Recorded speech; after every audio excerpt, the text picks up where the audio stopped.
Ciao, sono Caruso.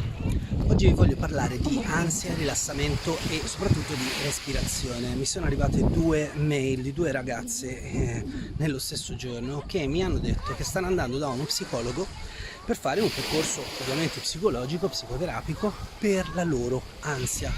E questo psicologo, che immagino siano due psicologi diversi, chiaramente, perché sono due ragazze diverse, praticamente questi psicologi gli hanno insegnato delle tecniche di respirazione per il rilassamento.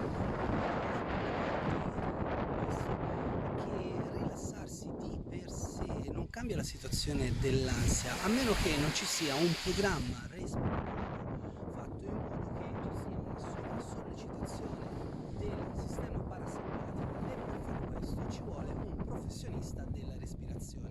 Se dovete usare o comunque investire del denaro, del tempo, delle energie nella respirazione per risolvere un problema di ansia, andate da un breath coach che è specializzato in quello. Troppe volte sento dire anche da alcuni dei miei colleghi ipnotisti che utilizzano un metodo di respirazione per rilassare il proprio cliente, perché comunque essere rilassati fa bene. È vero, è verissimo, fa benissimo, porta con sé tantissimi vantaggi nella vita, ma qual è lo scopo poi profondo dell'atto respiratorio e della struttura della respirazione che stai dando al tuo cliente? Non lo sanno. Perché? Perché non hanno studiato respirazione, perché non sono degli specialisti. Allora, ricordatevi, la respirazione è potentissima, vi può far risolvere diversi dei problemi di ansia e di attacchi di panico. Sì, assolutamente sì. C'è da investire del tempo e delle energie e soprattutto dovrete capire che cosa state utilizzando, perché se non capite anche che cosa state facendo a livello fisico, molto probabilmente i risultati tardano ad arrivare. Perché dico tardano e non arrivano? Perché comunque la respirazione non è un processo per cui bisogna necessariamente credere, come potrebbe essere magari l'ambito della meditazione, che ha dentro con sé tanta psicologia e tanta credenza. Il discorso è che la respirazione funziona perché c'è una biologia dietro, c'è una sua fisicità, una sua fisiologia biomeccanica, e quindi è inutile che ci credi o che non ci credi, se respiri in un certo modo ottieni certi risultati. Spero di aver fatto un po' di chiarezza. Chiaramente io vi rimando sempre al mio corso di respirazione, perché vi insegno tantissime tecniche e diventate fra l'altro esperti respiratori, che è un attestato davvero di valore. Però se non volete fare un percorso di formazione completo e volete avere degli strumenti validi disegnati su misura per voi, contattatemi, perché vi posso disegnare un programma specifico di respirazione per risolvere tanti problemi. Oltre al discorso dell'ansia e del panico c'è anche il miglioramento della propria vita, il miglioramento del focus, tante cose che possiamo utilizzare con questo metodo assolutamente gratuito e assolutamente naturale. Ancora una volta da Caruso Colzi è tutto, vi lascio a questo spettacolo bellissimo di Catanoi, continuo la mia passeggiata. Buona giornata.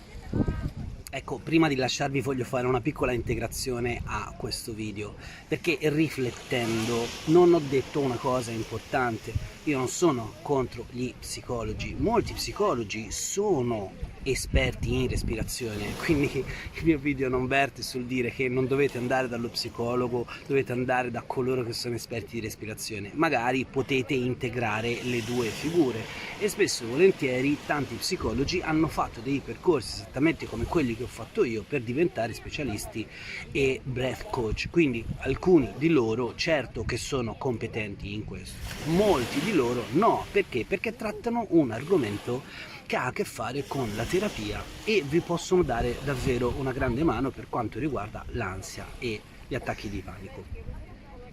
Molte altre cose, ma insomma il video verteva su questo. Voglio anche dirvi però una cosa importantissima. Nei programmi di respirazione che si fanno per le persone che soffrono di ansia, di panico, di insonnia e di tante cose, non ci può essere soltanto la respirazione per il rilassamento, ci deve essere la respirazione per il potenziamento di alcune delle parti del sistema nervoso E poi ci deve essere una respirazione che deve essere usata poco, ma nei momenti acuti, quindi quando vi viene l'attacco di panico, quando vi viene o quando vi sta per venire l'attacco di ansia, e comprendere quando, che cosa usare, come e quanto. Questo è tutto all'interno di un programma di respirazione. Per piacere, non fate l'errore di pensare che una sola tecnica possa risolvervi il problema, perché la respirazione ha a che fare con un programma che svolge una sua funzione su più livelli, su più piani di attivazione. Ecco, spero di aver fatto un po' più di chiarezza e spero che vogliate prendere in considerazione di cominciare a diventare anche voi degli abili respiratori, se proprio non volete diventare degli esperti respiratori. Ancora una volta, da Caruso Colzi è tutto. Se mi vuoi fare delle domande nello specifico, scrivimele qui sotto nei commenti, iscriviti al canale, ci sono più di 700 video nel mio canale che trattano la crescita personale sotto tanti punti di vista. Aiutami a divulgare, così almeno posso continuare a fare questi video e aiutarvi anche a distanza. Buona serata a tutti, alla prossima.